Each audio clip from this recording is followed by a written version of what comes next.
Descargo de responsabilidad. Canción de Hielo y Fuego o Juego de Tronos no me pertenece, ni ninguna de las imágenes mostradas.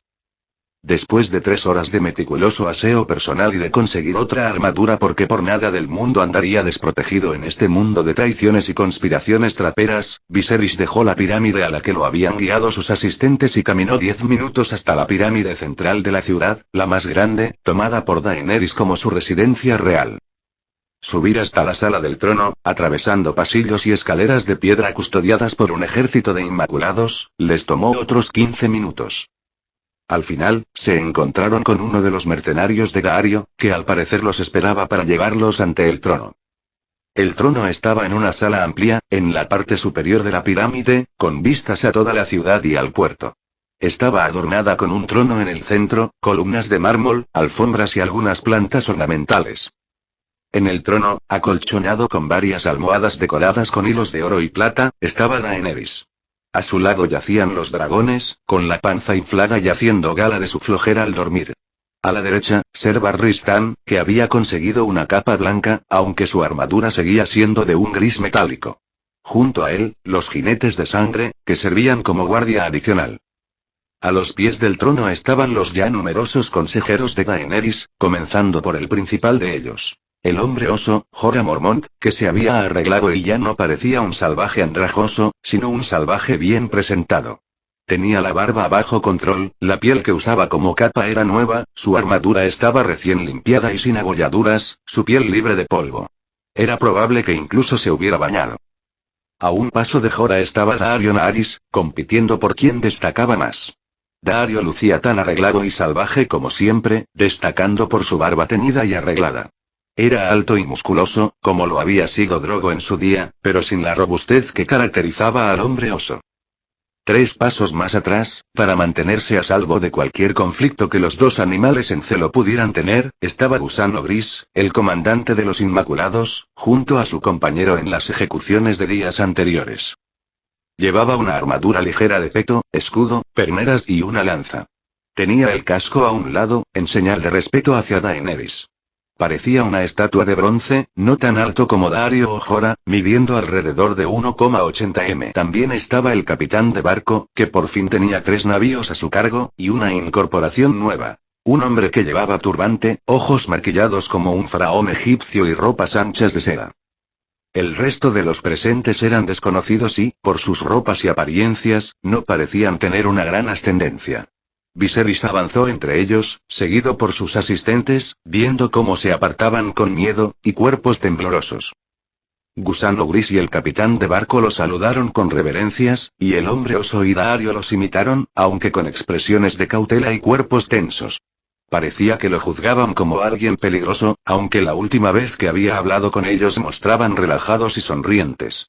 Viserys asintió en respuesta a sus saludos y se detuvo a 2 metros del trono, mirando hacia un lado de Daenerys.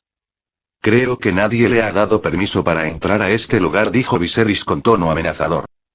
La mujer fantasmal, que usaba una máscara y llevaba una túnica roja de telas amplias y etéreas, dio un respingo de sorpresa y su imagen parpadeó.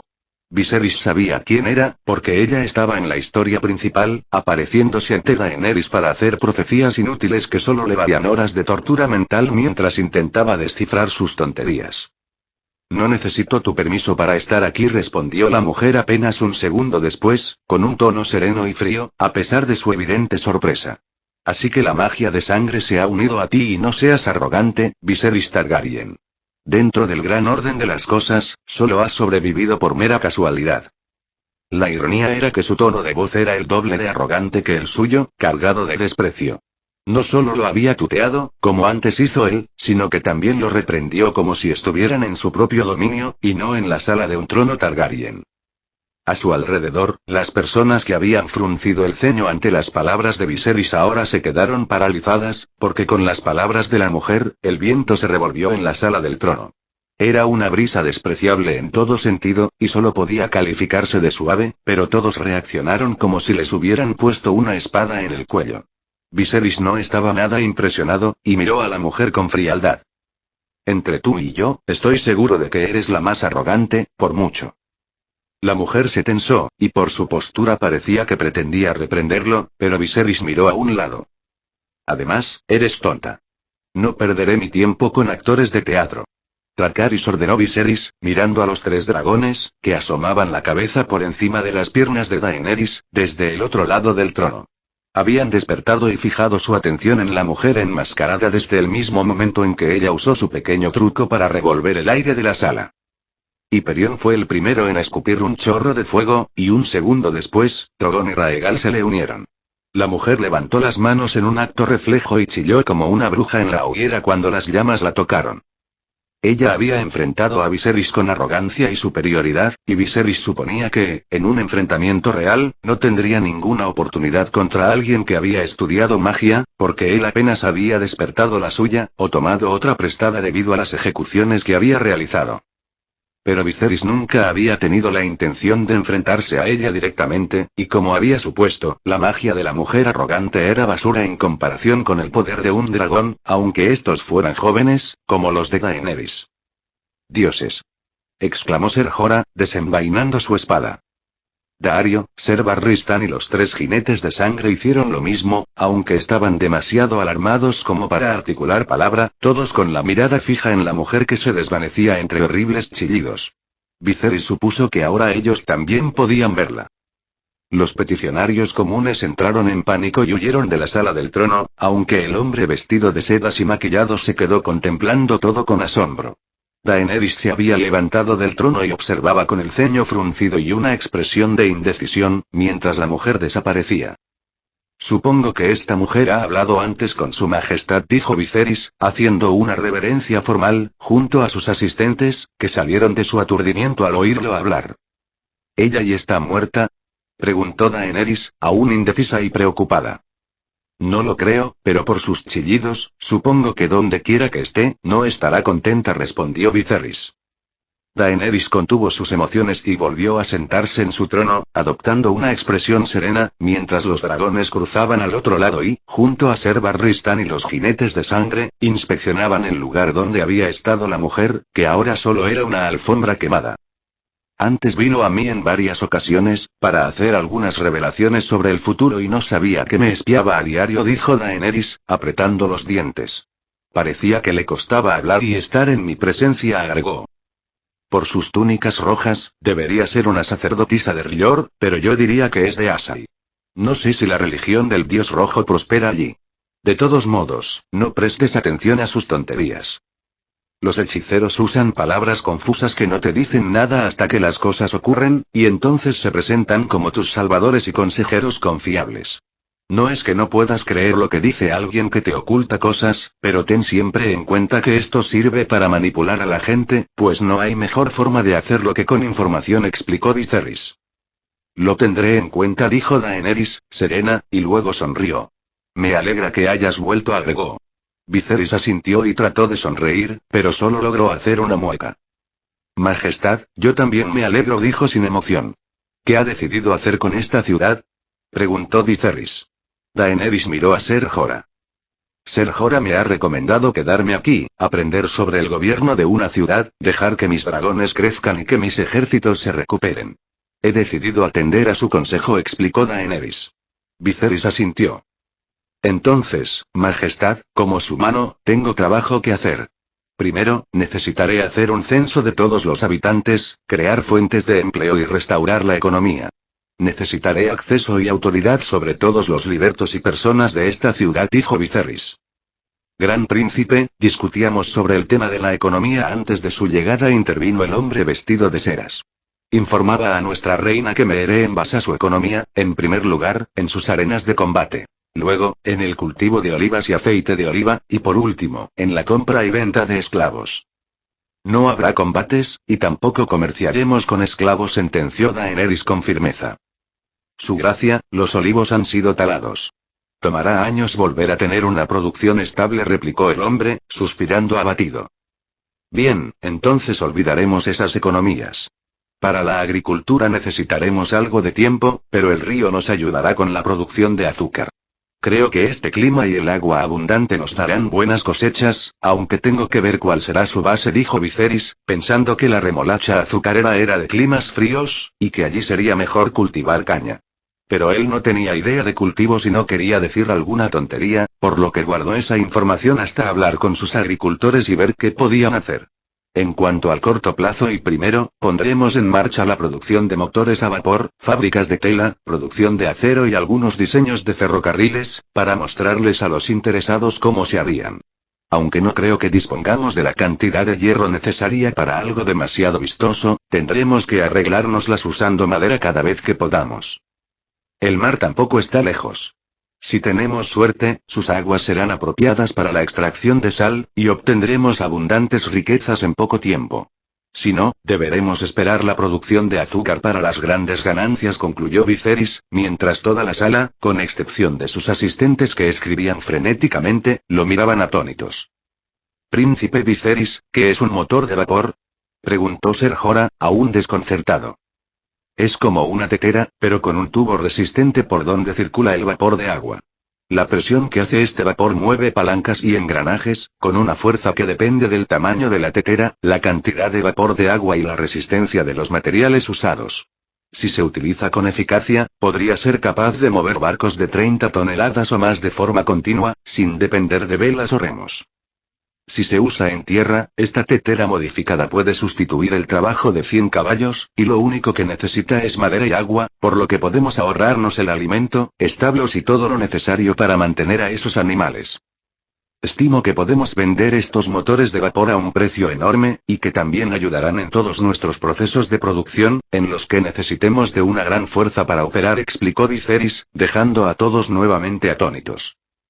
Príncipe, ¿cómo vamos a sacar sal del mar?, preguntó Daario, confundido.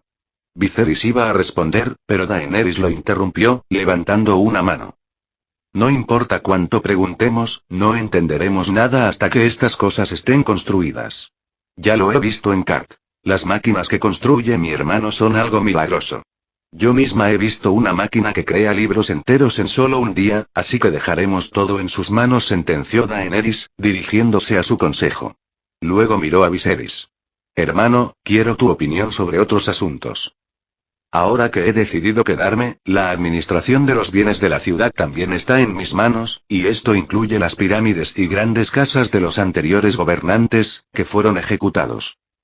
Ser Barristan me ha sugerido dividir los bienes entre los libertos, y creo que es la mejor opción, porque sus fortunas fueron hechas con el trabajo de sus esclavos, explicó Daenerys.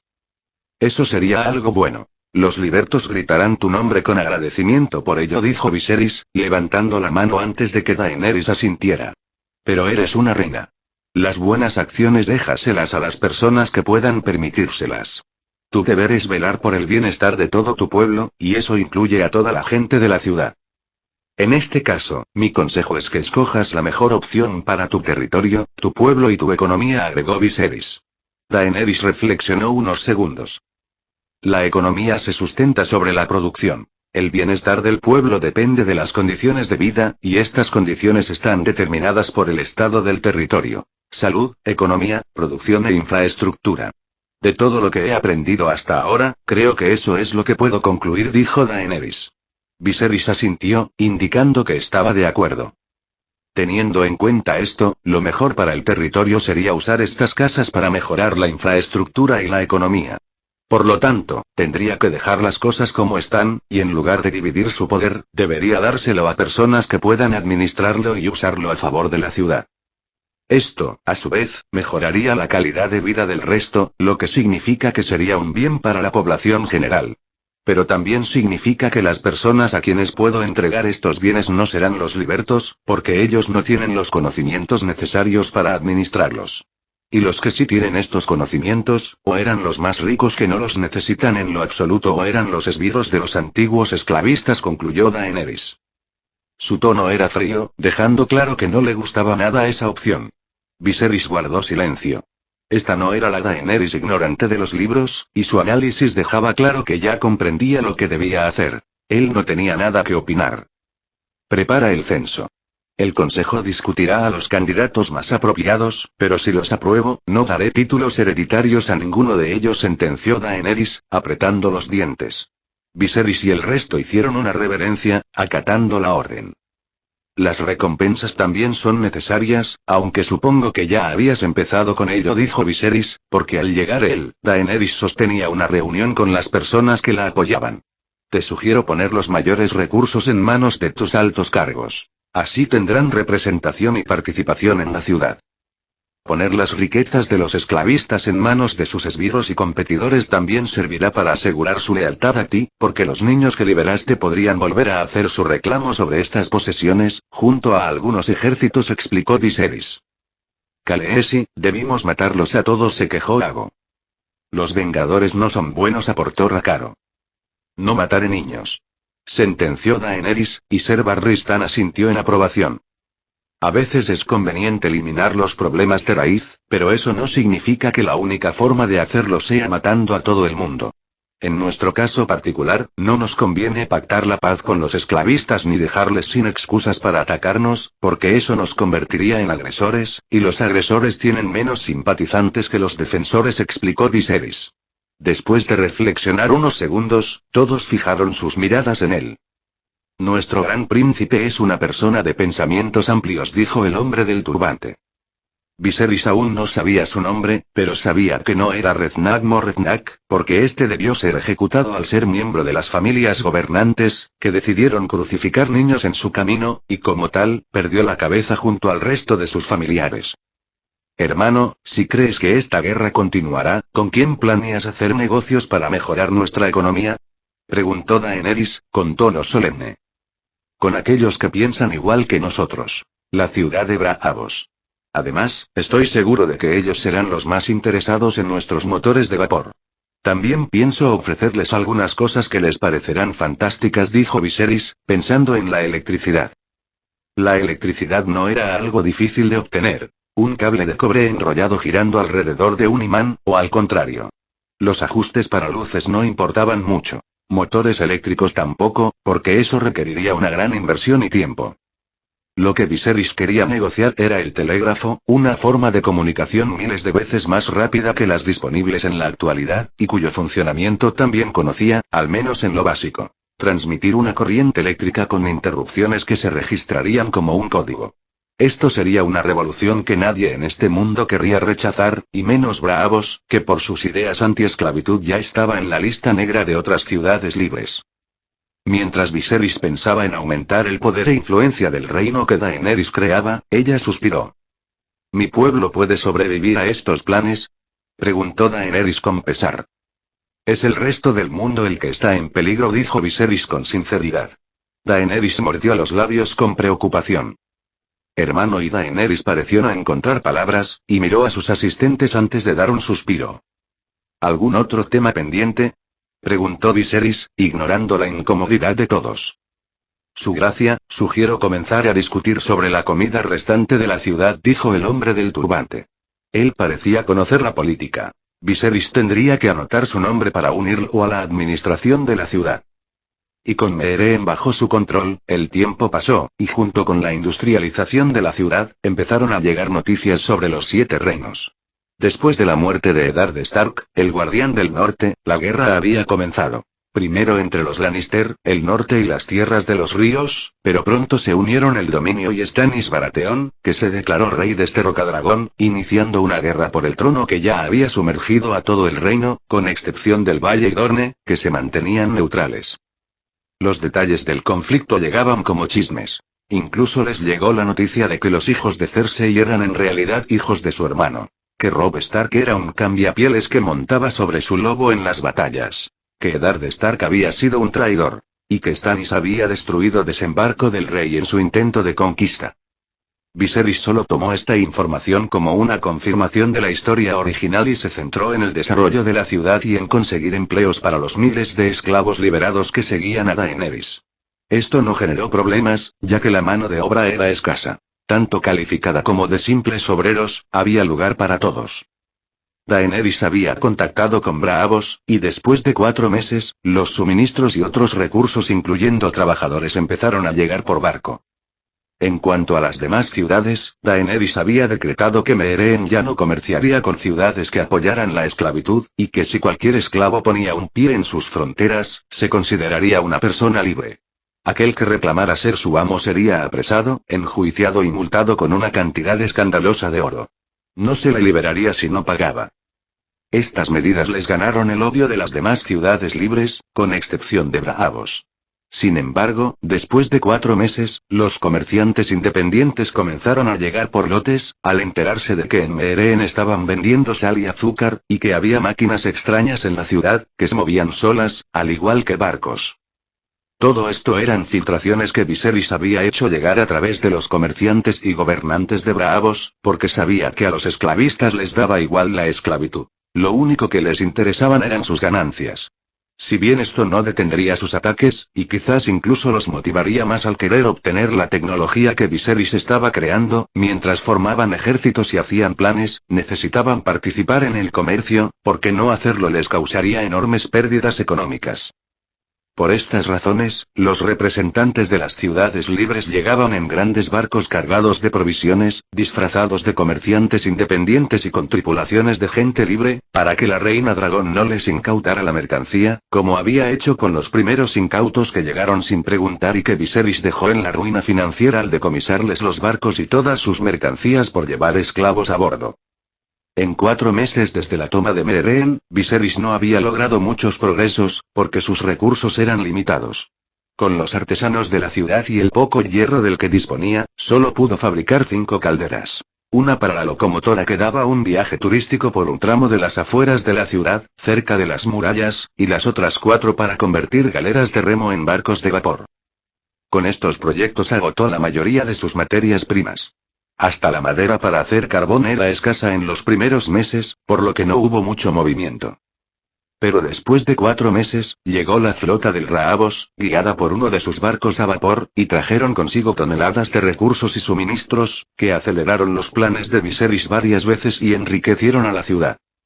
Con los recursos que trajeron las flotas de Braavos, Viserys multiplicó por 10 la producción de sal y usó caña de azúcar para sacar un nuevo lote de varios cientos de kilos de azúcar, por los que los comerciantes de Braavos estuvieron a punto de declararse la guerra entre ellos, y algunos amenazaron con enviar piratas a los demás si no compartían una parte del azúcar que se vendió primero.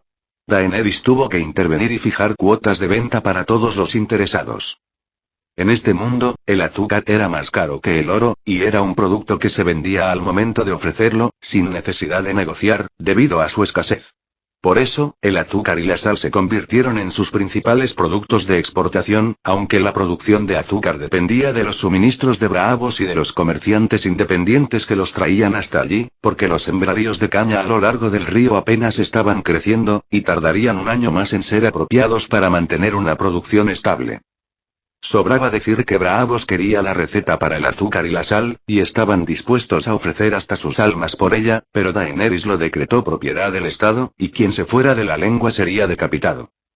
Viserys estableció medidas de seguridad para las 2 empresas y también para la producción de calderas, porque pensaban monopolizar toda la tecnología más importante. Las cosas secundarias, como la fabricación de papel, jabones, cosas simples como máquinas de afeitar y bicicletas, las vendió sin dudar, sumando una enorme cantidad de oro y toneladas de recursos y materias primas a la ciudad. 6 meses después de tomar Meheren, un cuarto de las murallas ya contaba con una línea adyacente de ferrocarril, y una línea se extendía desde el centro de la ciudad, donde estaba el cuartel de los Inmaculados, hasta la línea de transporte que bordeaba las murallas. Esto serviría para el despliegue de tropas a una velocidad relámpago, aunque sin una guerra presente, era una atracción turística para ricos que pagaban en oro por la oportunidad de montar en la máquina que se movía sola. Debido a la industrialización, surgió una empresa que Viserys no había planeado y que no estaba seguro de querer mantener en la ciudad, debido al peligro constante que representaba: la fundición. Como el forjado del acero era deficiente, Viserys se vio obligado a construir una fundición con altos hornos para suplir la demanda de acero. Sin embargo, este no era un negocio del cual pudiera sacar el máximo beneficio, porque el hierro era comprado a Braavos. Le saldría mejor y más seguro darles los planos de los altos hornos y de la fundición, y que ellos le vendieran el acero ya procesado. Pero si hacía eso, Braavos podría especular con el precio e incluso paralizar su producción industrial si se lo proponían. Al final, después de dudar durante todo un mes y calcular los riesgos, Viserys decidió crear solo una fundición, para asegurar una medida de contingencia en caso de que los Braavosis quisieran pasarse de listos. Estos estuvieron de acuerdo de inmediato con su propuesta de venta, y firmaron un acuerdo en el que se comprometían a reservar una parte de su producción para Meereen y a mantener un precio estándar acorde al mercado y los costos de producción. Viserys estaba satisfecho y agregó algunos planos para mejorar su proceso de minería, usando motores a vapor para agilizar la extracción y maximizar la producción, además de instalar vías férreas para transportar el mineral dentro y fuera de las minas. Por supuesto, los planos de los motores a vapor seguían siendo de su propiedad exclusiva, y que los Braavosis intentaran copiarlos se consideraría un rompimiento automático de todos sus contratos. En cuanto a los demás comerciantes, los motores a vapor no estaban disponibles para la venta, a menos que una ciudad se hiciera responsable de ellos, garantizando que no serían copiados. Como Daenerys había decretado que no negociarían con ciudades esclavistas, eso significaba que los motores de vapor serían propiedad exclusiva de Braavos y Meereen por un largo tiempo, y cualquier mejora aportada por ellos representaría una ventaja masiva sobre el resto del mundo. Los Braavosis entendían esto perfectamente y estaban más que dispuestos a mantener el secreto por la fuerza de las armas y la violencia, que era como se defendían los derechos de autor en este mundo. Para mantener sus barcos a salvo del pillaje y el robo que sin duda vendría de parte de aquellos dispuestos a hacer lo que fuera por conseguir un motor y ver cómo se usaba, Viserys diseñó armas de fuego de artillería. Él no creó ningún modelo antipersonal. Eso sería una locura, considerando que tarde o temprano serían copiados y se convertirían en pistolas que apuntarían contra su propia cabeza. El arma que creó fue un cañón de 40 milímetros que funcionaba con pólvora negra, lo que limitaba su alcance a unos 600 metros. Contra barcos de madera, este cañón tendría el mismo efecto que las gigantescas ballestas que mostraron en la serie con Qyburn. A cualquier barco que se acercara a los suyos con intenciones hostiles le iría muy mal, siendo hundido antes de poder contraatacar con simples catapultas. Viserys había montado estos cañones en varios lugares estratégicos de las murallas de la ciudad. No eran armas útiles contra individuos o grupos pequeños, porque eran lentos en su proceso de apuntado, pero destruirían torres de asedio o arietes en un parpadeo. Viserys se aseguró de hacer el mecanismo de apuntado tosco y la base giratoria lenta, para que nadie pudiera copiar el diseño y usarlo, por ejemplo, para apuntar a los dragones. Además, estos cañones tenían un punto débil que solo Viserys conocía: no tenían suficiente munición. Los proyectiles podían fabricarse a mano, y ya había más de 1000 preparados, pero la pólvora era otro asunto completamente distinto. A diferencia de lo que pensaba la gente, la pólvora no era carbón, sino nitrato de potasio, y conseguir este material en un mundo medieval era casi imposible, a menos que se tuviera la fortuna de encontrar una mina de salitre, cosa que Viserys no tenía. Por eso se vio obligado a recurrir a depósitos de orina y otras cosas innombrables, lo que hizo que muchos criminales de la ciudad desearan no haber cometido delitos, y seguramente se lo pensarían 2 veces antes de volver a delinquir. Debido a todo esto, los proyectiles eran limitados y estaban todos almacenados en los barcos. El salitre llegaría en un mes más, porque los Braavosis sí tenían minas. Sin embargo, su interés principal estaba en la sal, y como Viserys vendía sal, ellos sospechaban que poseía un método más eficiente para obtener sal del salitre, por lo que no dejaban de insistir en que compartiera la fórmula. Esto resultaba beneficioso para Viserys, que los envió a negociar con Daenerys. Ella les explicó que esa fórmula era secreto de Estado, terminando así con sus preguntas. Este cañón fue la única arma de largo alcance que Viserys creó, pero no fue lo único que mejoró. La fundición y los altos hornos le dieron la oportunidad de crear un mejor acero, y su conocimiento de este mundo también lo llevarían a probar si la teoría de que se podía crear acero valirio usando el fuego de un dragón era cierta o falsa. Este es el final del capítulo. Si les gustó denle like, compartan y no olviden suscribirse, eso me anima a seguir subiendo vídeos.